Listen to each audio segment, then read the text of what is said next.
Ito may nagpa-assemble sa atin ng Bluetooth battery yan. Ang sabi ni Sir, yung battery niya ang bilis na maloobat.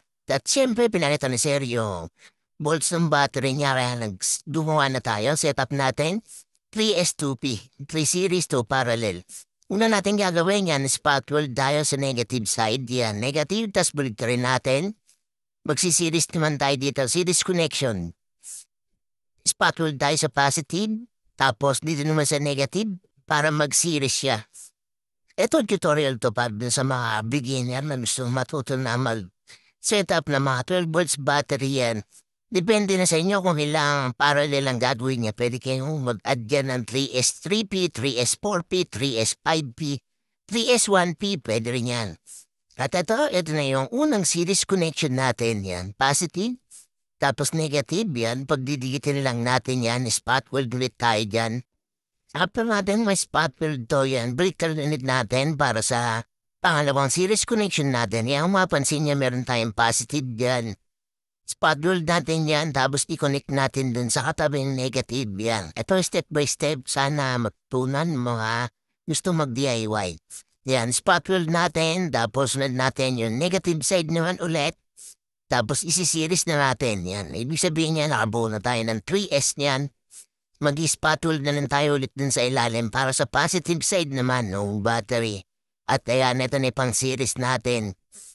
Ayan, sa mga magtatanong yung gamit natin na spot weld, nabilan din natin yan online. Yan, medyo matagal na sa atin to, sulit na sulit.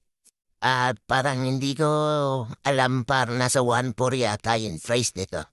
At ayan, mapansin nyo, ito na spot weld na tayo, okay na. Dito na naman matitira na lang dyan yung positive side. Ayan, ito na yung positive.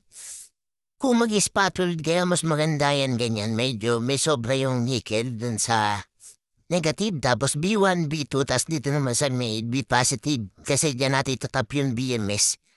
Para hindi na tayo maghinang na mga wire yan. Ito na, negative, tapos nag-series sa ilalim, nag-series sa ibabaw, tapos positive.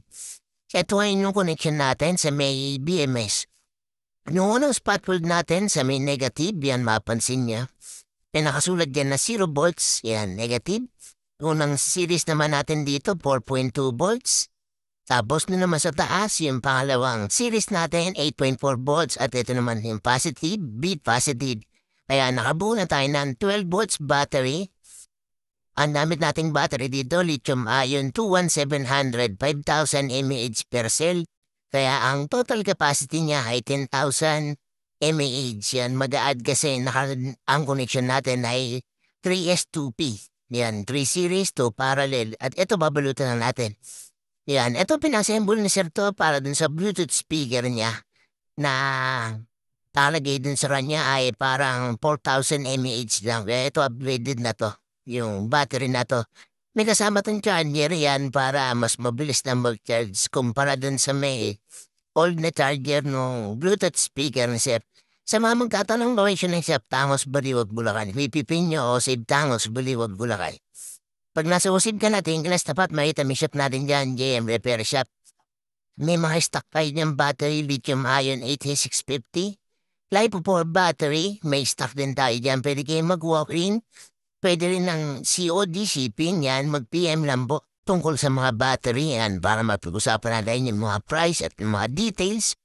At eto, tapos na tayo dito sa ginawa natin na 12 volts battery, 10,000 mAh. Ginamit natin battery, lithium-ion 21700, 5,000 mAh per cell. Yan, hanggang dito lang guys. At maraming salamat sa mga sumusuporta sa ating mga video. Huwag kalimutan i-like and share yung mga video natin, na mga video tutorial para dito sa mga battery. At hanggang dito lang guys. Bye-bye!